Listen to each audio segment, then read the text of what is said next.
¿Qué tal? Buenas noches, bienvenidos a Espiral. La democracia tiene como consecuencia económica que la gente pueda nacer en una región o en otra y eso no impacte su futuro. Dicho en otros términos, que no importa dónde la cigüeña nos deje, que el esfuerzo propio te lleva a ascender en la estructura social si trabajas, si estudias, o a descender si no te esmeras en que te vaya bien. Sin embargo, nuestro país tiene un problema serio. La cigüeña lo determina casi todo. Si naciste mujer, si naciste en el sur, si naciste varón, si naciste en el norte, eso determina las oportunidades. Dicho en resumen, el elevador social está descompuesto. La democracia mexicana no está permitiendo igualar las oportunidades. El Centro de Estudios Espinosa Iglesias cada 6 años saca un reporte justamente sobre el estado de este elevador, del ascenso social, de la movilidad social. Vienen ahora justamente sus investigadores a presentarnos este reporte. Si quiere usted saber dónde van a estar sus hijos y sus nietos en el México que viene, si no cambiamos, no se pierda Espiral esta noche. Movilidad social. Comenzamos.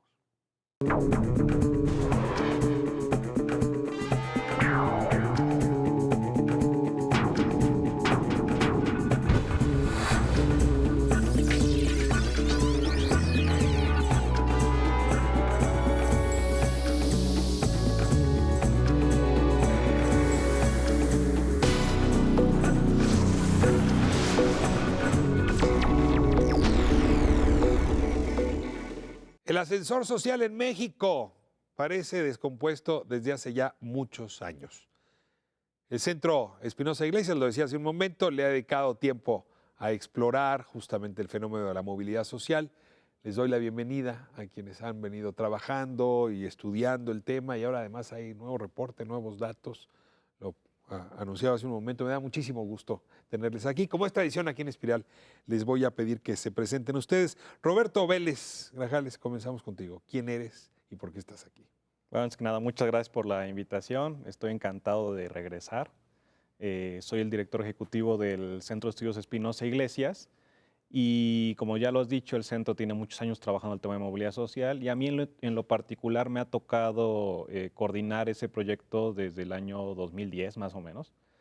Y es algo que a mí me encanta porque empató perfectamente con mis objetivos profesionales y en términos de ideales, ¿no? Es decir, este problema de la desigualdad estructural que tenemos en México siempre estuvo en mi mente y esta es una buena manera de poder atajar el problema.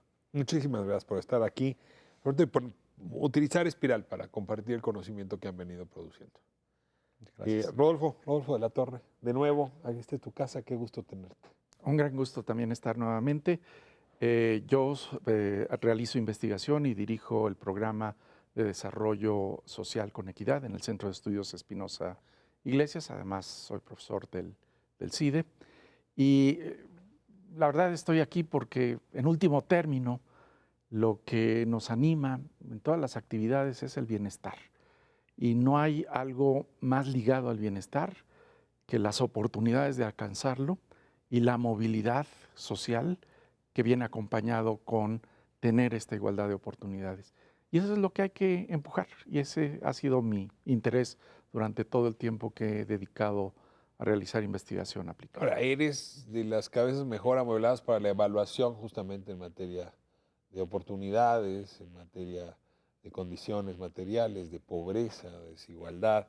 Es decir, que sí nos va a ofrecer hoy tu presencia una mirada larga y sobre todo responder una pregunta, si las políticas de este nuevo gobierno pueden o no reconducir las cosas en una dirección distinta, pueden resolver muchas de las frustraciones que en este programa has planteado en otras épocas. Mónica Orozco, qué gusto tenerte aquí. Pienso en ti, pienso en métricas casi de inmediato. Bien, muchas gracias Ricardo por la invitación. Pues mira, en primer lugar, la principal razón por la que yo ando por acá con ustedes es que soy la consultora del informe de movilidad y digamos que, bueno, todos estos temas que tú ya bien mencionas en relación a bienestar, desarrollo, políticas públicas, etcétera, pues han sido mi área de trabajo durante muchísimos años. Dentro del gobierno y fuera del gobierno. dentro y fuera del Dentro gobierno. del gobierno, ¿qué hiciste, Mónica? Fíjate que dentro del gobierno una de mis principales actividades fue dirigir justamente las áreas de planeación y de evaluación del programa Prospera durante varios años, muy joven en mi carrera, ya tiene hace varios años.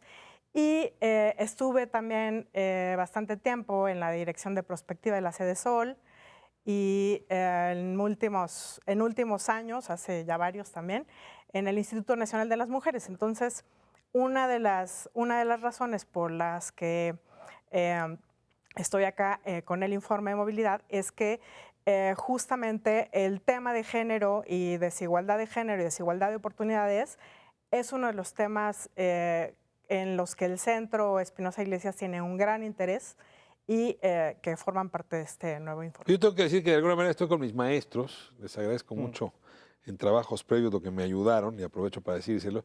Y concretamente la mirada de Mónica en el tema de mujeres creo que sí es única, nos puede ayudar hoy a poner ese tema en el centro, porque pues movilidad si se conjuga en masculino tiene un resultado, si se conjuga en femenino tiene otro y normalmente es catastrófico en el caso femenino. Bueno, vamos a entrar en materia. El elevador social está descompuesto, pero no solo en México. O sea, pareciera que hay un fenómeno global donde un ascensor que de la guerra hasta los años 80 más o menos empezó a llevar a poblaciones que viven en los primeros pisos, catapultarlas hacia otras partes de la estructura social, se detuvo. Y en ese sentido, pues México no fue excepción. Les pregunto un poco a manera de diagnóstico general, ¿seguimos en este nuevo reporte en los mismos resultados o hay algún movimiento del ascensor que valga la pena comentar? Bueno, como tú sabes, cuando hacemos estos estudios sobre movilidad social, estamos comparando condiciones de vida de los padres con los hijos, ¿no? Siendo nosotros como adultos los hijos. Entonces, uno no se espera grandes cambios de una encuesta a otra, que las estamos haciendo cada 6 años. Ahora, independientemente de eso, tú puedes utilizar varios tipos de mediciones sobre movilidad social y lo que encuentras es que el elevador, como tú lo llamas muy bien, sigue descompuesto. Ahora, una cosa muy importante sobre México. México no es excepción, pero también México no está en la mejor ubicación en la distribución internacional. Es decir, México O sea, de los pocos que tienen algo de movilidad, México no pertenece a ese México grupo. no pertenece a ese grupo. México está mal ubicado en términos internacionales. O sea, más o menos, dime quiénes son los vecinos.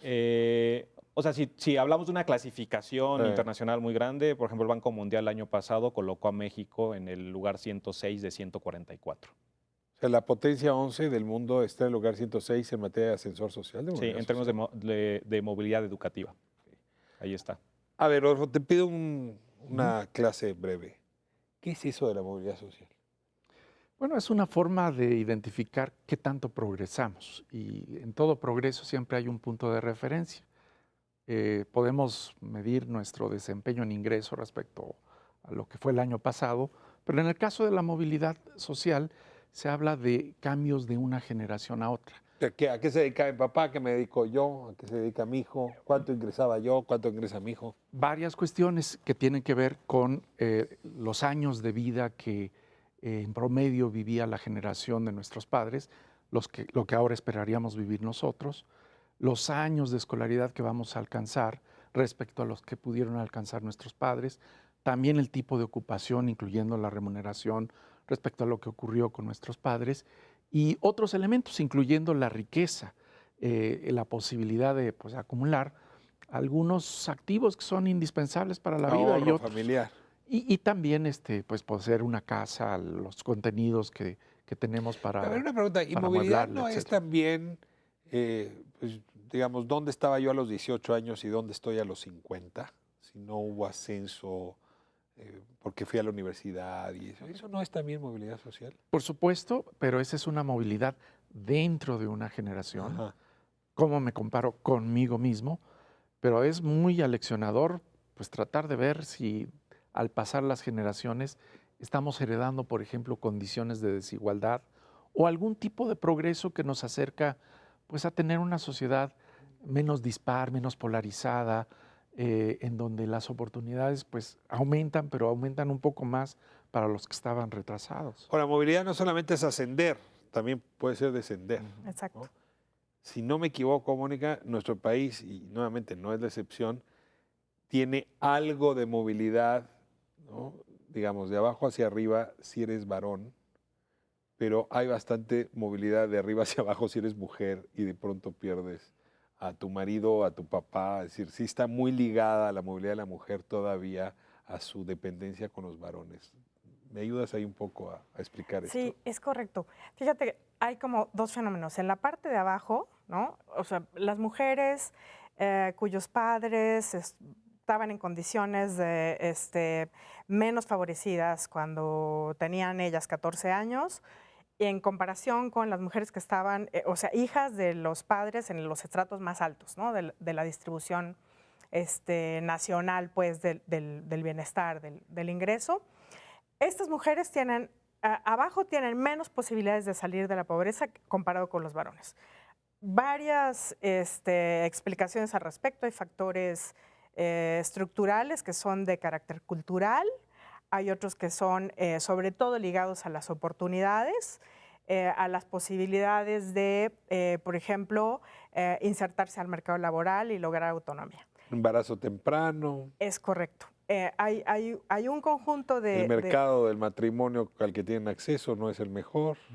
Sí, un poco sí, la parte del matrimonio, pero pensando también como en la generalidad, ¿no?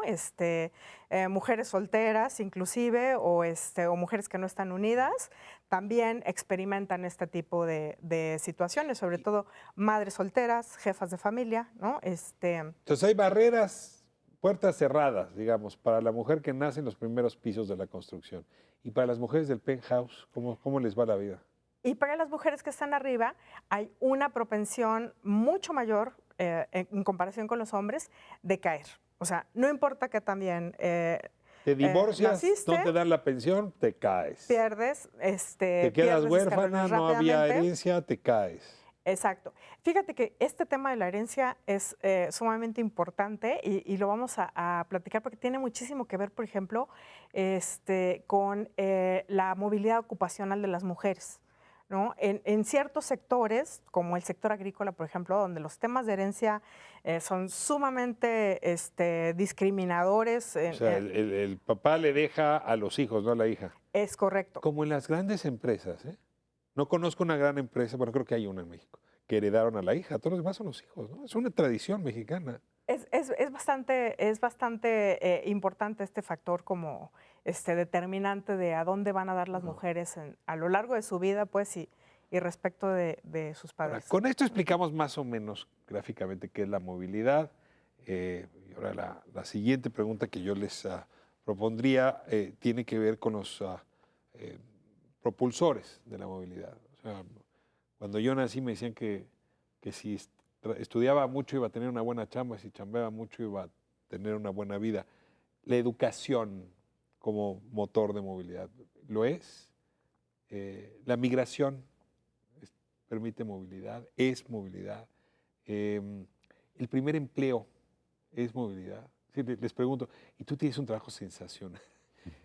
La suegra, ahorita nos lo explicas, la suegra puede ser motor de movilidad, según Roberto. A ver, ¿cuáles son los motores de los más relevantes?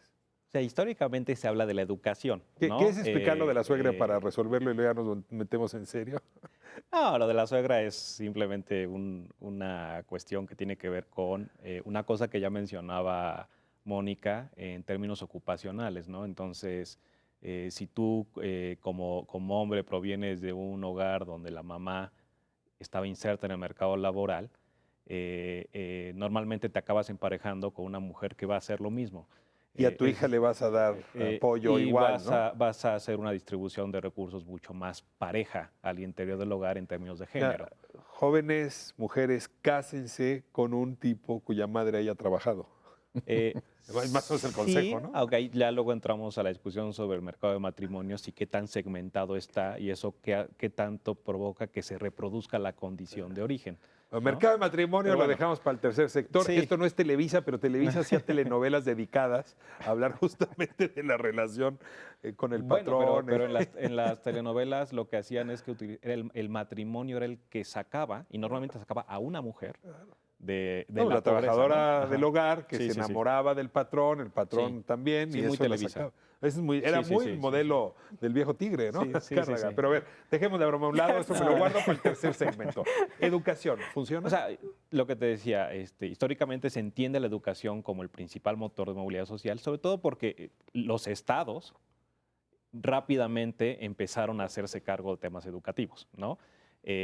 Ahora, el tema, la pregunta que tú me haces es si efectivamente es o no es un motor de Bueno, movilidad a ver, social. si acabo la prepa o acabo la universidad, ¿eso me mueve de una generación a otra?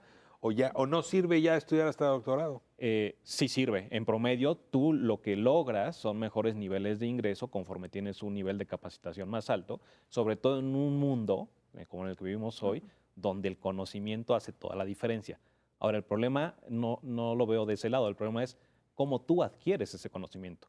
Y ahí importa quién eres en términos de condición de origen para ver qué tipo de calidad de educación A ver, si te obtienes. subes al coche de la educación, sí avanzas. El problema es subirse al coche. Y lo que pasa es que hay distintos tipos de coche. Hay unos mejores coches y unos peores coches. Y la diferencia entre cada coche es muy importante. ¿Tú de qué universidad vienes? Originalmente, Sí. yo estoy en la Universidad de las Américas Puebla. ¿Y ese es un buen coche? Ese es un buen coche. ¿Cuál es un mal Para coche? la carrera que estudié, un buen coche. ¿Cuál es un mal coche? Un mal coche, en términos de universidad, no te diría una universidad, pero más bien el tema es quién llega a la universidad. Ok, entonces antes, ¿dónde está el problema? Sí, sí. Y en este país en particular, donde se manifiesta el problema, no donde se origina, donde se manifiesta el problema es justo antes de la universidad, es decir, la secundaria y la preparatoria. A ver, déjame ver si lo entendí bien y si no me corriges. La educación sí es propulsor de movilidad.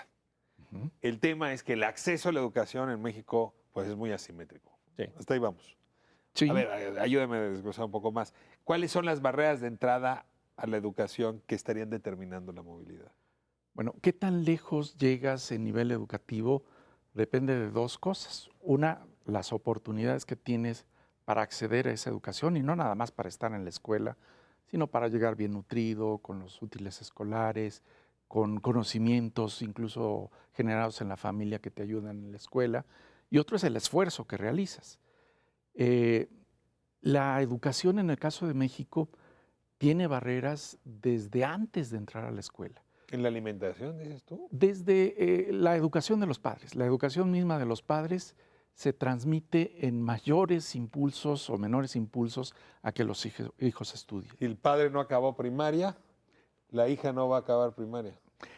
Es un poco menos drástico porque incluso personas sin instrucción ven normalmente a sus hijos terminar hasta la educación primaria, pero los problemas, como lo apuntaba Roberto, se empiezan a ver en secundaria y sobre todo educación media superior. Hay que decirlo, la educación primaria en México sí es un motor muy importante de movilidad social cuando ves que los hijos de personas con mucha o con poca instrucción realmente cursan ese nivel, pero se empiezan a atorar en los O sea, la siguientes. primaria sí nos iguala, la Sí. secundaria no. La secundaria menos y donde empiezan a ver las diferencias notables es media Mónica, superior. y otra vez regresamos al tema mujeres porque nos ayuda mucho a ejemplificar. Es decir, ¿qué tipo de papá hay que tener en este país para que una mujer acabe una carrera universitaria? ¿Y qué tipo de papá hay que tener para apenas acabar la secundaria o la primaria? Bueno, pues mira, en términos ya un poco más entrándole a los datos, necesitas tener un papá que por lo menos haya terminado la secundaria para que tengas un poquito más de chance para llegar a la educación media y la superior. En O sea, términos si de... tu papá terminó apenas la primaria, tú apenas como mujer vas a acabar la secundaria. Si acabó la secundaria, probablemente sí alcances a pegarle a la universidad. Probablemente alcances a llegar, pero como decían, o sea, la proporción es muy baja, ¿no? Si te comparas con otros segmentos de población, por ejemplo, las hijas y los hijos de padres que tienen educación universitaria, bueno, pues las diferencias son abismales, ¿no? Las oportunidades son muy desiguales. Tú decías hace rato las puertas abiertas, las puertas cerradas. Podemos decir que si tus padres no llegaron a la educación media o la superior, prácticamente tus puertas están cerradas en términos de tus oportunidades heredadas, pues en términos de la capacidad de tu hogar de origen para que salgas adelante. Yo estoy utilizando el padre como variable, pero si utilizo la madre también es buen predictor. Sí, también. Si la mamá terminó secundaria, el hijo termina preparatoria, independientemente de lo que haya estudiado el papá. Sí, mira, son muy parecidas, son muy parecidas en términos de variables para explicar, ¿no? Cómo te va a ir en la vida, pero sí hay una diferencia. Hace rato comentabas con Roberto, ¿no? Esta propensión a tener como una mayor posibilidad de aceptar el intercambio de roles. Lo mismo pasa en la educación, ¿no? Cuando hay un cierto nivel educativo del padre y de la madre, sí hay una propensión mayor entre las madres para preferir inversiones más igualitarias en las mujeres, en sus hijas mujeres y en sus hijos hombres. Okay. En los estratos más desfavorecidos, es decir, donde la escolaridad es menor, donde el contexto familiar... El papá y la mamá tienen primaria, le apuestan al hijo. El papá le apuesta al hijo. ¿Y la mamá? La mamá no, tiene preferencias muy similares por los hijos que por las hijas. ¿Y quién de los dos determina dónde va el dinero? Pues es que eso está muy relacionado también con la parte de la autonomía en la generación de ingresos. Por ejemplo, si tú tienes madres trabajadoras, ¿no? Mujeres que fueron pues parte activa de la generación de ingresos, ellas pueden decidir. Sus posibilidades de decidir son mayores. Si tú tienes mujeres también que tienen como tú decías hace rato, puertas abiertas, oportunidades pues, de inclusión financiera o de otro tipo de mecanismos, entonces tienes mujeres que pueden decidir invertir de manera igualitaria en sus hijos y sus hijas. Bueno, vamos a corte, de regreso, un par de preguntas que les dejo sembrado. Una niña Mazahua, hoy, 9 años, ¿qué probabilidades tiene de que su hija o su nieta viva mejores condiciones de las que ella está viviendo? Y me imagino una niña Mazahua en las calles de la Ciudad de México pidiendo dinero. Y la misma pregunta de vuelta. El muchacho de recursos elevados, ¿no? Zapatos de cocodrilo, penthouse, ¿qué riesgo tiene de que su hijo o su nieto acabe en el primer piso? Vamos a corte y regresamos.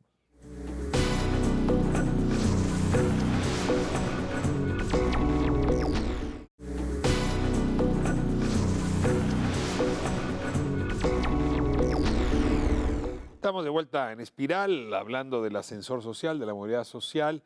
Y déjenme plantearles un diagnóstico. México, según reportes que ustedes presentaron antes, tiene indicadores de movilidad, digamos, bastante buenos o muy similares a otros países. Si uno piensa en la sociedad como si fueran 10 pisos, y como entre el piso 4 y el piso 8 la movilidad es muy buena.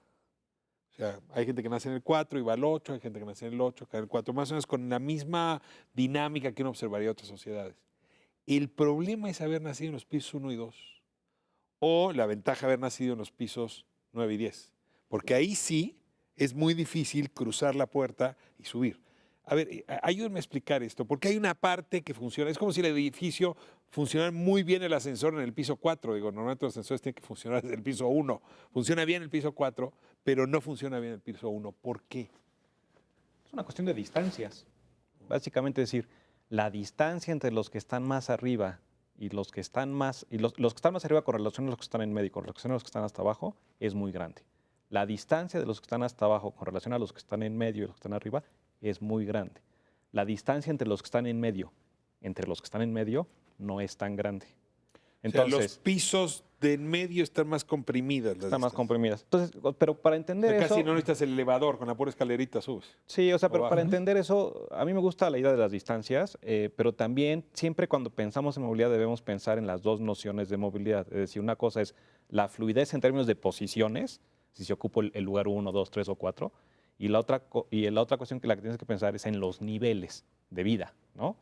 Entonces, tú puedes tener mucha fluidez en medio, lo cual no implica que seas una clase media del nivel de bienestar que tiene una clase media en un país de estado de bienestar como la Noruega, O sea, la Suecia, clase etcétera. media mexicana no está tan... Pues es medianita es medianita con respecto a medianita la con relación Noruega. a otras y O sea, está... la clase media noruega viaja todos los años un mes de vacaciones. La clase media mexicana quizás 6 días a Exactamente. Acapulco. Y esa clase media escandinava representa el 85-90% de la población y la mexicana, pues no necesariamente. 40-35%. O eso Rodolfo nos lo puede contar porque lo ha calculado. A ver, ayúdame a entender distancias. Voy a ponerle números.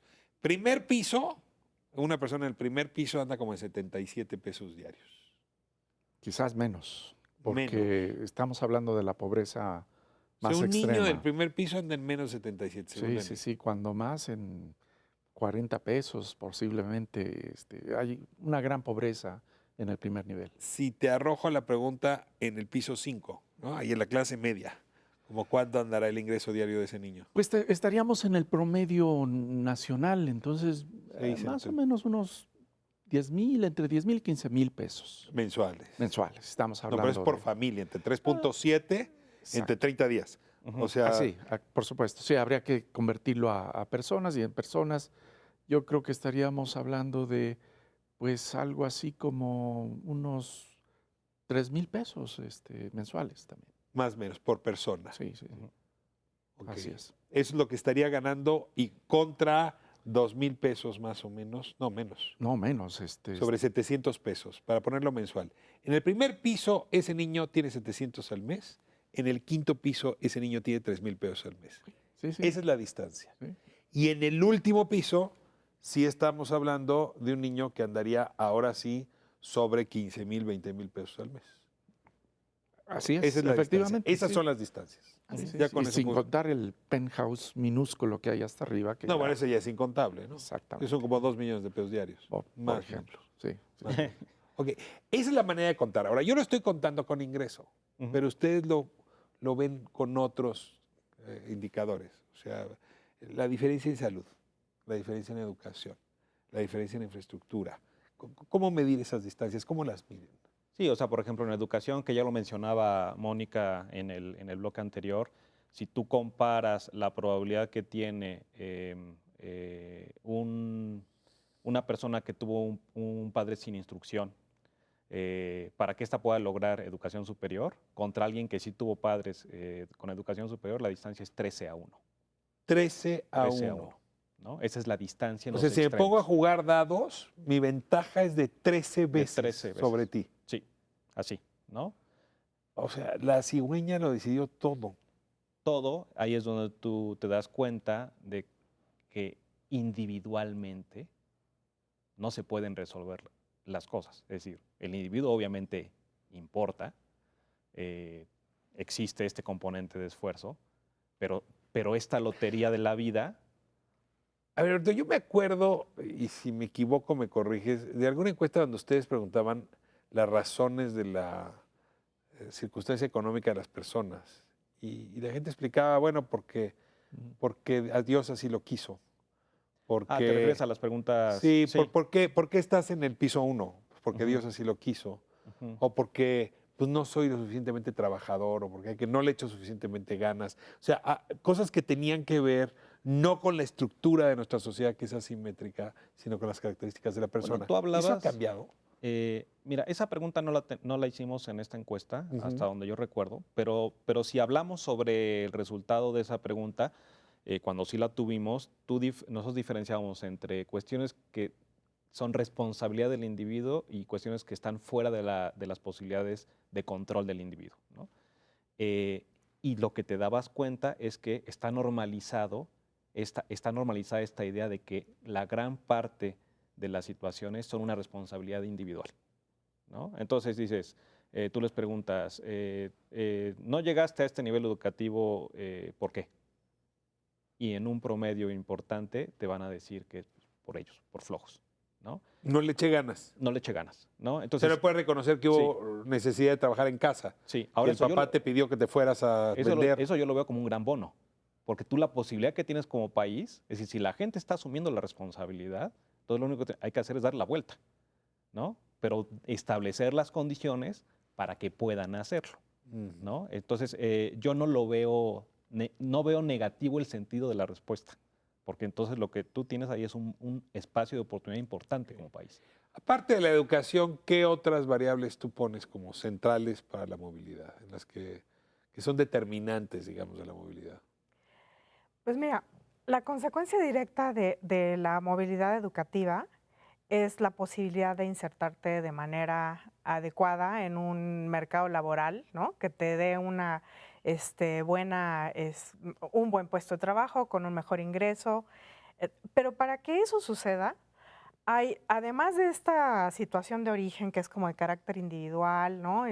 Todo lo que tiene que ver con tus padres y su propia escolaridad y su capacidad de recursos, tiene muchísimo que ver el entorno. El entorno cercano y el entorno un poco O sea, tu tribu, más amplio. ¿Perdón? tu tribu, tu familia, tus vecinos, los amigos de tus Y vecinos. más allá. Y más, Más allá, tus padrinos, que es el corazón del informe actual, A ver, La región. la región. o sea, si naciste en Monterrey, así naciste en Juchitán, ¿hay diferencias grandes? O sea, lo que vamos a resaltar como resultado del informe de movilidad social que acaba de salir es, tenemos la posibilidad de desagregar regionalmente el resultado para 5 grandes regiones, ¿no? Entre que están, son 3 del norte, una del centro y la del sur, ¿no? Y en el sur están los que casi siempre nos podemos imaginar, ¿no? Chiapas, Guerrero, Oaxaca, está Yucatán, Quintana Roo, pero también está Tabasco y Veracruz, ¿no? Es una sola región. Es una sola región. Entonces, y más o menos así está el tamaño de todas las demás regiones. ¿Qué es lo que encontramos? Por ejemplo, si tú naces en el sur, en el primer piso, de los 5 pisos. Primer piso en Comitán, Chiapas. Primer piso en Chiapas, ¿no? O sea, primer piso nacional, pero naciste en Chiapas, en Comitán. En Chiapas, tu probabilidad de salir de pobreza, es decir, de ir más allá del segundo piso, llegar al tercero al menos, es prácticamente nula. O sea, 86 de cada 100 que nacen en el primer piso van a quedarse en pobreza. Es decir, se van a quedar o en el primero o en el segundo piso. Y sus hijos. Ellos, dado que nacieron en ese piso. Claro. ¿No? ¿Eso cómo se compara con el norte? ¿No? En el norte, tú lo que tienes es... ¿En el norte de Nuevo León, en el norte de Sinaloa o es lo mismo? Toda la franja fronteriza. Ahí tenemos Ok, todo el desde norte. Matamoros hasta Desde Baja Tijuana. California Norte hasta Tamaulipas, ¿no? Ahí tú lo que tienes es, si lo sumamos, para ver quién se quedó en pobreza, es menos de la mitad. O sea, como los dados dicen solamente el 50% de los nacidos en el primer piso en el norte se quedan en el primero o segundo piso. O como lo, Exacto. o como lo platicaba hace poco con Julio Serrano, hacíamos la cuenta y decíamos, a ver, si tú naciste en el norte, en el último peldaño, la probabilidad de que salgas de pobreza es es casi 3.5 veces mayor que si naciste en el sur. De ese tamaño. 350%. Sí. ¿No? Eso es lo que muestran los resultados de Pero hay nuestra que nueva encuesta. rezarle a la cigüeña que no te dejen en el sur. Sí, sí. Ahora, es una cuestión contrastante, ¿no? Porque entonces te das cuenta que en la zona norte, al menos en términos de movilidad relativa, y olvidémonos de los niveles, pero en términos de fluidez de movilidad relativa, pues es otro país, es un país desarrollado, ¿no?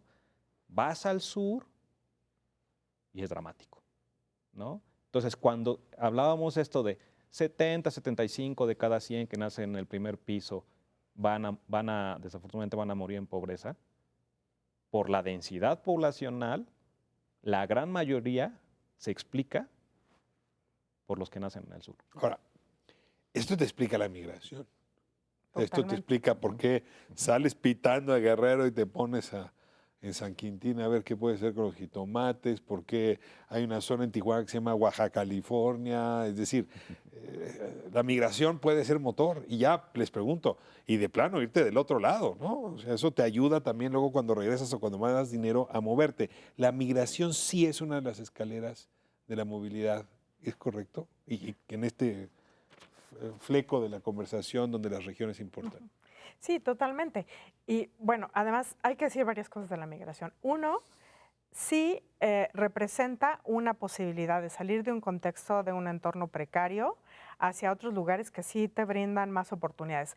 Más o menos la migración ocurre entre los 17 y los 21 años, ¿no? Cuando acabaste más o menos la educación media superior, ¿Hombre si y la lograste. mujer o solo Hombres son? sobre todo. Mucho más los hombres que las mujeres, cada vez más las mujeres, pero sobre todo los hombres. Y eso lo que te deja es una población en zonas como el sur del país, sobre representada por mujeres, con mercados de trabajo pues muy precarios, ¿no? Ya estás hablando de Sujetas estas típicas zonas Zacatecas, la montaña de Guerrero, Veracruz. hacia abajo, ¿no? La Sierra de Oaxaca, Chiapas, y en Ya, general feminizado, digamos, el territorio. feminizado, ¿no? Pero sin oportunidades mucho, pues, ¿no? Como de cambiar la situación. Entonces, en ese sentido, pues, hay una dependencia. Los hombres que se van y que dejan familia en sitio, pues, eh, estas familias dependen de envío de recursos, por ejemplo, para poder, ¿no? Seguir avanzando. ¿Qué pasa con quienes se quedan respecto de con quienes se van? Sí, quienes se mueven hacia el norte, por ejemplo, norte-occidente, están teniendo más oportunidades pues, de movilidad, más posibilidades de moverse. Y también otra cosa que sucede es que no todo es de color de rosa para esta población, porque sí tienen más esta posibilidad, pero no llegan a nivelarse con los que nacieron en el norte. Entonces, hay un factor estructural O sea, ahí. avanzas, pero otra vez la distancia es tal que quedas abajo del que nació en Ciudad Juárez o el que nació en Monterrey. Es correcto. Entonces, en términos del esfuerzo que esta gente está haciendo, ¿no? Es un esfuerzo mucho más grande. Usando el ejemplo de la escalera del primero al cuarto piso y después el ascensor, ya para cuando esta gente llegó al cuarto piso es porque ya venía Y corriendo ya trae la lengua de fuera y además ya no está en edad laboral. y ya no tiene chance de subirse al elevador del cuarto para llegar al octavo, ¿no? Ya viene bien cansado. Entonces, eso es un poco la lógica, ¿no? Cómo está funcionando el factor de migración.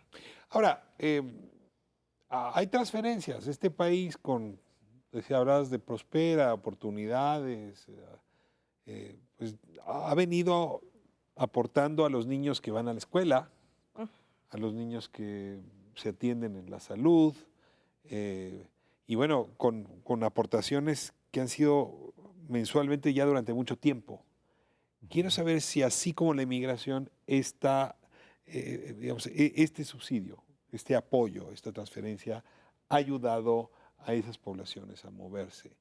Y en la misma dirección me interesaría mucho, Rodolfo, si pudieras añadir el dinero de las remesas, porque mucho del dinero de las remesas a estas poblaciones pues vienen del otro lado, justamente estas regiones. Entonces, si ahí se conjuntó una masa de recursos que funcione también pues para moverse como globo de Cantoya, digamos, en la estructura social o no. Déjame irme a corte y regresamos. Muchas gracias.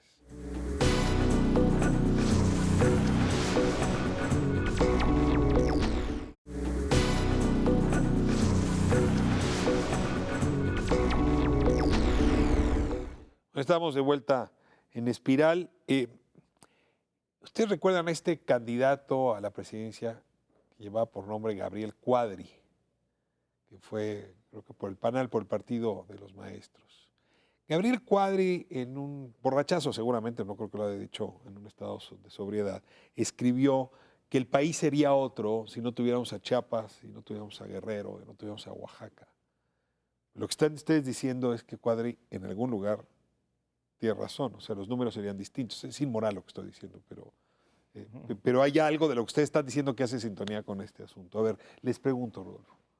No, digo, por supuesto que eso no es razonable porque no se trata de que algo integral al país pues lo amputes, sino que lo integres y lo sanes en todo caso. Pero ese es otro asunto. Yo quería, para poder contestar tu pregunta, introducir un elemento que no ha sido mencionado suficientemente, y es que otro de los factores cruciales para la movilidad social es la salud, y parte de la salud mezclada con la educación en lo que podríamos llamar la educación inicial, la educación entre 0 y 3 años, que está mezclada con la estimulación de los niños, su socialización, en fin, el desarrollo neuronal, pero también de interacción con otros. Y es tan importante que los efectos se van a la escuela, pero también al mercado laboral décadas después. Tuviste condiciones nutricionales, sanitarias y educativas entre los 0 y los 4. Y de estimulación del sistema neurológico de los niños, que es también muy importante, ¿no? Y es algo que ocurre en los primeros meses y en los primeros años, antes incluso de la educación preescolar. Y lo quiero enfatizar porque ahora que mencionas las transferencias, pues hay cosas que las transferencias pueden hacer, que es compensar por las desventajas económicas que tienen las personas y que son una realidad y que también están detrás de que abandonen la escuela, de que no puedan cuidar su salud, pero hay cosas que las transferencias monetarias no pueden hacer. Y una es, por ejemplo, proporcionar una atención de calidad en los primeros años de vida o sustituir la calidad educativa en las escuelas. Eso no lo va a hacer ninguna transferencia. O sea, tienes buena escuela o tienes mala escuela, no importa cuánto dinero llegue a tu casa por el dinero que te mandó el pariente desde California. Exactamente, y tampoco que te den un cheque, pues va a hacer que te compense el no poder integrarte, sobre todo como mujer. ¿Qué estás diciendo? Al Las mercado becas de no te trabajo. resuelven todo. Y cosas cruciales, por ejemplo, la integración de la mujer al mercado de trabajo no depende de que tengas un poco más o un poco menos de dinero, sino, por ejemplo, los cuidados que tenga el Estado a los niños, a los enfermos, a aquellos que normalmente están siendo atendidos por mujeres y que les representan una carga. Entonces está bien la política de proporcionar becas, por supuesto que atienden un problema, pero están muy lejos de resolver los aspectos No, pero a ver, centrales. Prospera no solamente te da dinero, te lo da si el niño va a la escuela, te lo da si el niño tiene atención de salud. O sea, sería una barbaridad, digamos, es la ventaja de Prospera o de oportunidades. Bueno, era, Bueno, porque te lo está daba. en proceso de desaparición. ¿Cómo? Sí, Ya. Prospera ya ha sido anunciado que va a ser sustituido por las becas Benito Juárez y está el proceso ya muy avanzado. Por las becas Benito Juárez, punto. Así es, y Y el enganche con la salud, a ver, yo recuerdo mucho por la zona Rarámuri, eso ya cómo desapareció. ayudó a que, pues en efecto, los padres llevaran a los hijos a la escuela y desde luego a las vacunas y a la clínica, porque a cambio de eso pues recibían el apoyo. ¿A poco eso ya se acabó? Eso ya no está como parte de los componentes nuevos del programa. Y Ya está está como en anunciado un- así, perdón, me en estoy un enterando, me proceso estoy dejando de- frío, pero Sí. es una... A ver, Mónica, perdón. Sí, no, eso ya no es parte del programa en la actualidad, del componente de salud. Ya no está esta parte, digamos, de corresponsabilidad entre las familias para la entrega de las becas y de los apoyos. Está esta parte de desarrollo, digamos, temprano, que era la vigilancia nutricional y del crecimiento de los niños. Ya no forma parte del programa tal cual está a partir de este año. Y se Bueno. van a recibir becas para los niños. Las Sí. Benito Juárez no son para los niños. Son para los niños, pero digamos que van a ser mucho más restringidas en términos de su alcance que Prospera. Sí, un poco lo que se hizo fue reubicar recursos. Se ampliaron mucho en el componente educativo, pero sobre todo para el sector de la educación media superior. Y ¿Pero qué haces con los niños? Educación temprana, cero... eso no forma ya O parte. sea, ¿los niños ya no son parte central de la política social de transferencias? En el caso de Prospera en particular, no. Pero no hay ningún otro programa que no sea Prospera. Benito Juárez es más arriba. Sí, educación básica y sobre todo educación media superior. Siguen recibiendo una parte de recursos, pero hicieron como una reducción. Antes, si tú tenías 3 niños asistiendo a la escuela, tenías una beca para los de primaria, una beca para los de secundaria. Ahora lo que hicieron fue hacer como una bolsa y destinar una cantidad única por niño entre la edad de 0 y hasta la edad de la secundaria. Entonces, pero bueno, acá la parte importante es cuáles son los mecanismos alternativos que va a haber para cubrir, digamos, esa atención que se está dando. Y un poco pues lo que ya hemos venido comentando es, no se ve todavía, ¿no? Cómo se vaya a O abordar sea, estamos esta... modificando la política que se llevaba. Esto es casi tema para otro programa. Me están dejando Sí. muy impresionado. Pero Este- me quedo en el tema de movilidad social. Sí. Si tú a ese recurso le quitas el componente salud y el componente educativo, no hay movilidad social. O sea, hay subsidio.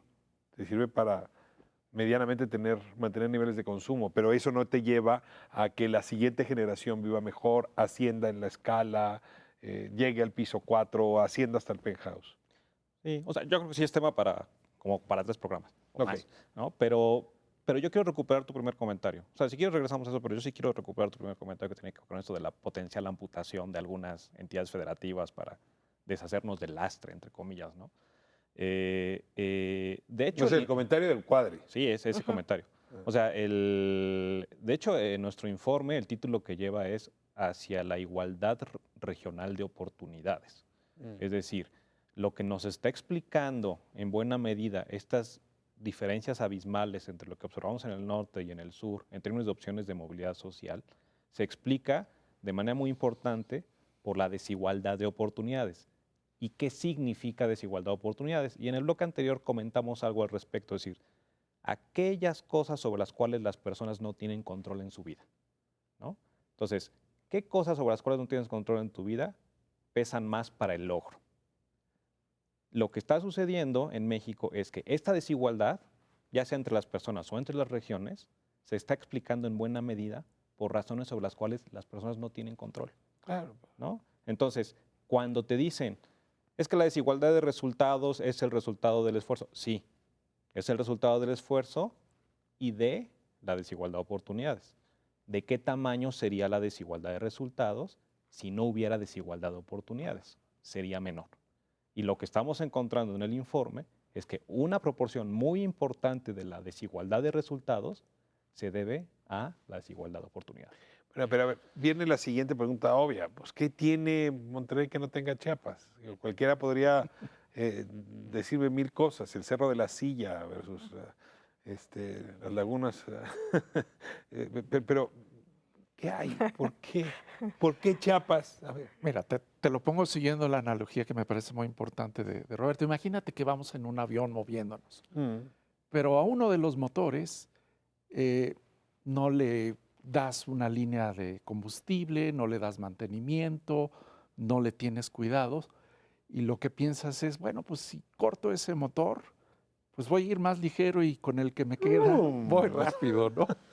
Pues no, lo que hay que hacer es justamente potenciar ese motor que sería la región sur-sureste, precisamente dándole las oportunidades que no le has dado al resto del país y que buena parte tienen que ver con la Pero política usted dice pública. que el Estado mexicano históricamente le ha dado mejor mantenimiento al motor del norte que al motor del sur. O sea, ¿es el Estado, el gobierno mexicano el responsable de ese mal mantenimiento? No por completo, pero una parte importante sí tiene que ver con el presupuesto de las regiones. Si tú examinas cuál es el presupuesto dedicado per cápita a cualquier ciudadano de cualquier región del país, es más o menos el mismo.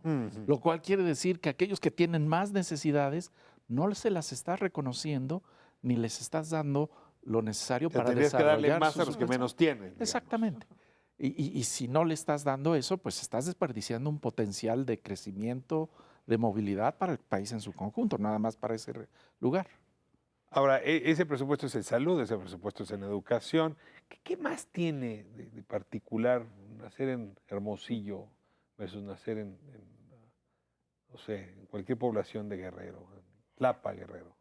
Sí, mira, es que yo creo, o sea, sí hay una responsabilidad muy importante, pero no toda es una responsabilidad solamente de gasto de gobierno y de inversión de gobierno. O sea, yo creo que hay una responsabilidad muy grande en términos de facilitar la inversión complementaria proveniente también de fuentes privadas. Eso sí sucede en el norte, que no sucede en el sur. Entonces, Complementas con recurso privado la inversión pública. totalmente. ¿En qué temas? Escoge el que quieras, en todos es posible hacer, pero a lo mejor en los grandes temas que tienen que ver con infraestructura, por ejemplo, generación eléctrica, que tienen que ver con vías de comunicación, ¿no? Que son como los tradicionales de inversión privada, pero también están estos otros temas que son más de carácter social, ¿no? Y a los que, bueno, los recortes presupuestales que hubo en este primer año de nuevo gobierno, lo que nos dicen es, bueno, se te vino a la mitad, por ejemplo, la inversión para estancias infantiles, ¿no? Bueno, todo este tema del sistema de cuidados, visto desde el punto de vista de la movilidad y de las oportunidades y posibilidades que van a tener estos niños, nuevas generaciones de salir adelante, es importantísimo. Pero tú tienes que verlo de manera integral también. O sea, el tema de los cuidados infantiles y también de otros grupos de la población que necesitan cuidado, pero los infantiles tiene todo que ver con las posibilidades de las mujeres, de estas mujeres que justamente ya recibieron becas educativas, que ya lograron acabar la educación media superior, o inclusive la educación profesional y que no tienen la posibilidad de salir. ¿Cómo resuelves eso? Puedes hacerlo con inversión pública, puedes hacerlo facilitando también la inversión privada, no solamente puedes, debes hacerlo fortaleciendo el rol rector del Estado, pues, sobre la forma de construir un sistema completo de cuidados, ¿no? Es una política de esa naturaleza, inserta pues como parte de la protección social, tiene muchas ventajas en muchos sentidos para muchos sectores de la población. Les voy a dejar 1 minuto cada quien para conclusiones. Me quedo con las de Mónica Finalmes y adelante. Continuando con lo que mencionaba Mónica, nosotros una cosa que identificamos, es decir, vimos que el territorio importa, ¿no? Ahora, también reconocemos que tenemos que explorar mucho más, ¿no? ¿Qué es lo que está sucediendo allá adentro? Y también tenemos que desagregar más, porque hablamos de 5 grandes regiones. Entonces, ahora hay que empezar a desagregar a nivel de entidades federativas y después empezar a desagregar a niveles mucho más pequeños para entender perfectamente las problemáticas, ¿no? Esa es una tarea que tenemos pendiente. ¿Pero lo harían hasta dentro de 6 años? No, es desagregar esta misma encuesta. No, esta misma encuesta no la podemos desagregar por razones de representatividad. Sí lo podemos hacer para Ciudad de México. Pero Ciudad de México es otro mundo, ¿no? Sí lo vamos a hacer para Ciudad de México y yo creo que el próximo año vamos a lanzar un informe particular sobre Ciudad de México con base en esta encuesta. Entonces, si yo quiero hacerme de ese informe, ¿dónde lo puedo conseguir? De manera gratuita en la página del CEI, www.cey.org.mx. Ahí lo van a encontrar, se van a meter a la página y es lo primero que van a ver. Cierras, Adolfo. Bueno, pues tenemos ahora información que nos habla acerca de la importancia de la movilidad diferenciada a nivel territorial. Y lo que requerimos es, por un lado, políticas que nos den el piso parejo a nivel nacional, que sería un sistema de seguridad social que cubriera a todos y estuviera financiado por impuestos, una educación de calidad también generalizada, y después una política de apoyo a las entidades federativas, a las regiones, que sí reconociera estas desventajas y tratara de compensarlas, sobre todo en inversión económica y social. Y justamente eso es lo que estamos esperando de este y de cualquier gobierno que más adelante reconozca el tema como algo muy importante. Pues yo creo que el programa se queda a la mitad. Valdría la pena profundizar con ustedes el tema justamente de transferencias, de apoyos y cómo está esto modificando, podría modificar hacia adelante la movilidad social. No saben cuánto les agradezco pues que compartan con Espiral este conocimiento que ustedes están generando, estos documentos, su voz creo que es bastante sugerente y es uno de los temas más interesantes. Uno da la batalla en esta vida para que los hijos estén mejor y los nietos todavía mejor que uno. En ese sentido, cuando el ascensor está descompuesto, quizá pocas cosas pueden ser tan frustrantes para la misión que uno tiene en esta vida. Hay quien tendrá otras misiones, pero esta muchos la compartimos. Nos vamos próxima semana, mismo horario aquí en Espiral.